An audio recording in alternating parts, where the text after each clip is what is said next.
talked about the Memorandum of Understanding, which was signed by the Dubbo Regional Council and the CSU. I scratched my head and wondered why we have to sign a Memorandum of Understanding. I thought the linkage and the kinship between the Dubbo Regional Council and the CSU was written in stone and was there. We can't assume all the time. Now comes another signing. Maybe this has also been kicked into the tall grass over the last couple of years. There's a signing of a licence agreement between the Dubbo Regional Council and the Dubbo Men's Shed. The Mayor, Matthew Dickerson. Is this another one of those ones that was kicked into the tall grass, Matt? It did seem to have fallen off the landscape for whatever reason, not quite sure why, but the men's shed down near the pool there, just off the back or the side of Victoria Park, does a fantastic job. I've visited them a number of times over the years. And one of the things that we did at the beginning of this year, we talked to the men's shed. We said we'll go along and have a visit. So a number of councillors and myself went along, had a chat to them about the wonderful work they're doing. They said, "Oh, so how long before you kick us out?" And we were a bit confused by that. And they said, well, they asked you how long it was going to be before the council kicked out the men's shed. That's right, because they'd been told they were going to be moved somewhere else because council needed that land where they were and council was going to move them off to somewhere else. And I said, well, first I know about it. A few investigations in council, and we came back and said, well, no, that's not on the agenda.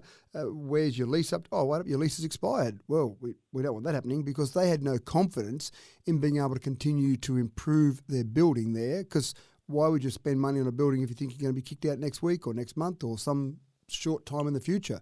So we got our team together, our contractors team, and basically went through to get a new lease done up, and that new lease will be signed this morning, so that'll give them some certainty. It is on Crown land, so there's a limit in terms of how long we can go a lease for. So I think from the top of my head, there's a 5-year lease that we'll be signing with them this morning. And again, that's the maximum length that you can go through for Crown land. And that's not quite correct. There are other processes you can go through with the minister, and it becomes incredibly complicated. Normally, a lease like that, you just go for a 5-year lease.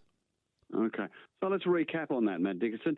You were told by those who look after the men's shed, and what an organisation it's been, helping those regain some sanity and get back into the normal way of life, that they were going to be booted out, so they just sat there and waited until... What was going to be the alternative then?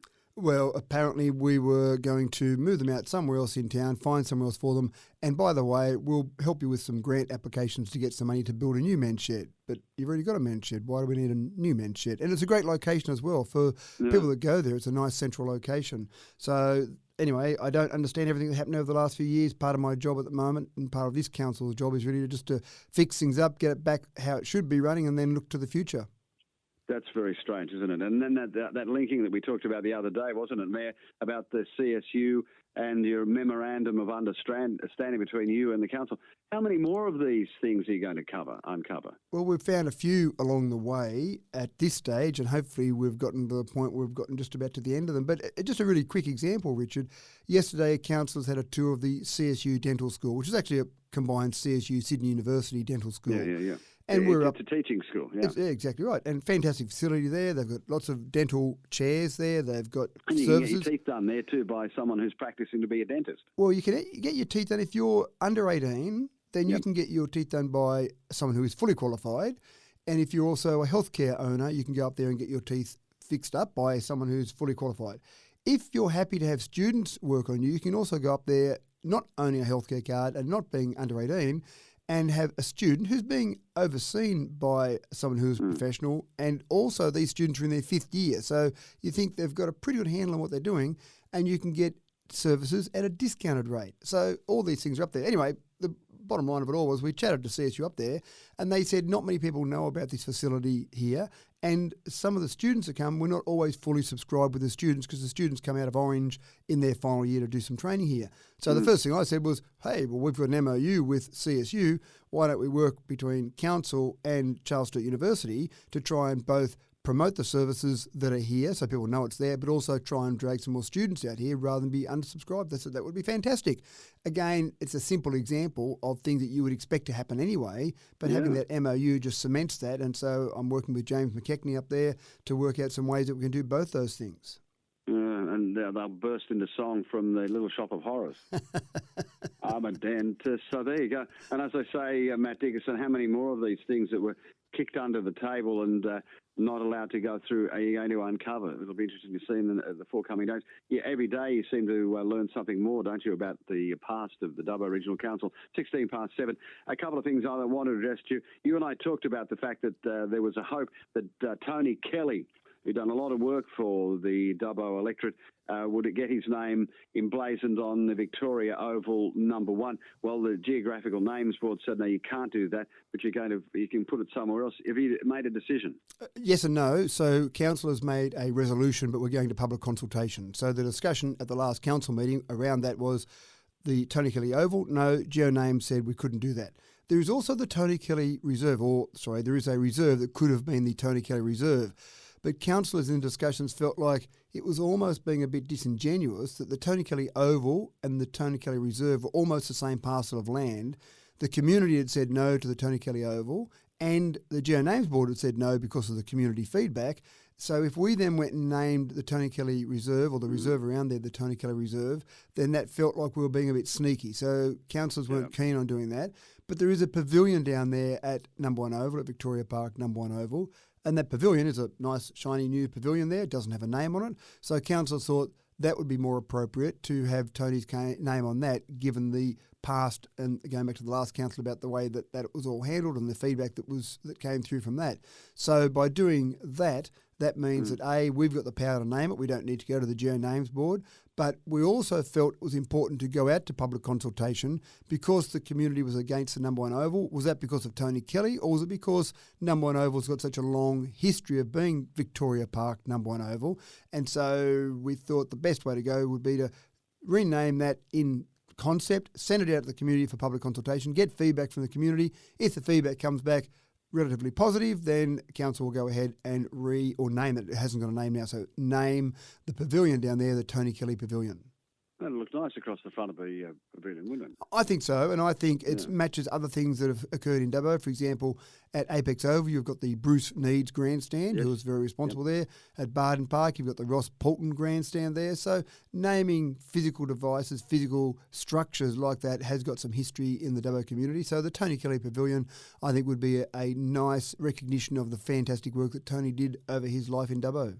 All right, it's out for public for 28 days, is that right? Correct, yeah. We'll put that out for public exhibition, ask the community what they feel, and we'll take notice of what comes back there, the same as the GeoNames Board took notice of what came back. Okay, let's go to Apex Oval Field 2. You're looking at Dan Robinson's name being there. Yeah, and that's got a slightly different history with Dan. Obviously, people that are aware of Dan know that he died tragically in England. His brother, Bo Robinson, a Wallaby who lives in Dubbo here, a great sporting history in that community, in that family. And the community rallied together around the Robinson family when Dan died in England and did some fundraising. It was a tragic accident. It was a simple little thing that we think of as nothing, and unfortunately it's just a situation in England where the tracks are electrified. In Australia they're not. You're an Aussie in England, you don't realise this, you walk across the tracks, you put your feet on both tracks, then that can be the end. And unfortunately that's what happened to Dan in a very simple analysis. So the community here did some fundraising to bring Dan's body back, because it's obviously very expensive to bring a loved one back from overseas. So they did that, and there was more money raised than was needed. It was difficult for the family to give that back for people that did some fundraising on that. So the community said, we'll just contribute that to some facilities, some sporting facilities around Dubbo. And so essentially working with council, they put money into a range of facilities in the sporting community. That was fantastic. And so the suggestion was put forward that just in recognition of that, the family and Dan, that we could actually have the scoreboard on one of the smaller ovals up at Apex with the Dan Robinson name attached to it. So the Dan Robinson scoreboard. Again, councillors thought that was a nice tribute to Dan, a nice recognition of the family. But again, even though in concept councillors think that is the right way to go forward, that will also go out on public consultation for the same 28 days, get the feedback from the community, and then if the community is in favour of it, the councillors, I dare say, will go ahead. I think that's good. And I think it'll be fitting for the family too. I think they'd enjoy that. Yeah. So there's two names, the Tony Kelly, that'll be the Pavilion in Vic 1, and the Apex Oval #2, the scoreboard could read Dan Robinson Scoreboard. if you want to have your say, you've got 28 days to do it. Go on to the Dubbo Regional Council website, and that you can fill it in there. Is there a submission page or something there? Yeah, that's right. You can go on our website and actually fill it in. And don't assume that it'll all be okay and it'll just go ahead as normal. If lots of people are opposed to it, then councillors, I dare say, will take notice of that. So make sure if you've got an opinion either way, then send in the information to tell us what you think.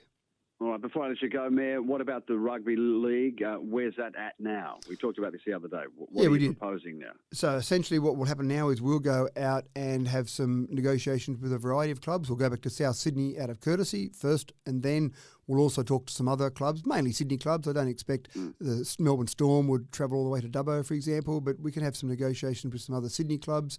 And basically then, once we've got all that, we will bring that back to a council meeting, which means really bring it back to the community to say, we've negotiated with Club X, here is the proposal from Club X, and what does the community think in terms of the potential cost to the community versus the potential upside of that. We have to have anything, if we're going to go ahead, anything that we've got to sign formally with a club needs to be in place by the 31st of August. So I would imagine that the latest possible time we'll bring it back will be the August council meeting. So that gives us really a couple of months to go through a process, negotiate, and we've already started that process. We've contacted South to line up a meeting. We've contacted the NRL to line up some meetings with some other clubs. So that process has started, and I imagine there'll be a fair few discussions around that. And who knows?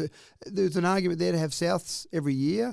There's a lot of support for Souths in Dubbo, but then there may be an argument to say maybe we should mix it around and have some different clubs and have a 3-year agreement with another club and then go to another club, just so you're mixing around the teams that you might see out here. Yep, so don't assume that the Rabbits will be back. Don't assume, especially with the cost, without the $150,000 from the state government, the cost to the community would be in the order of $220,000. And that's a tough ask for some parts of the community. What could we better spend that money on? And on two potholes. On two potholes, that's exactly right. Or bringing a cultural aspect to Dubbo, changing some performance that we have that might be, rather than sport, might be culture or the arts, or anyway, a whole range of options you would have with that kind of money. So that's where we really need to make sure the community's on board if we go ahead with that. But we're trying to work out a way to make it less than that cost, which if it's no cost to council, it's a no-brainer. But where it costs $220,000, that's a tough one. No, thanks.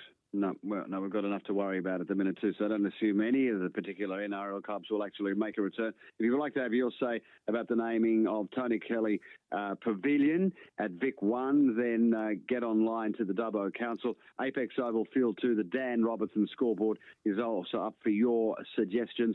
Dan Robertson Memorial signage, and you can go onto the Dubbo Regional Council website and put your yay or nay in on that too. Mayor, thank you for your time this morning. Enjoy the rest of your day. Thank you, Richard.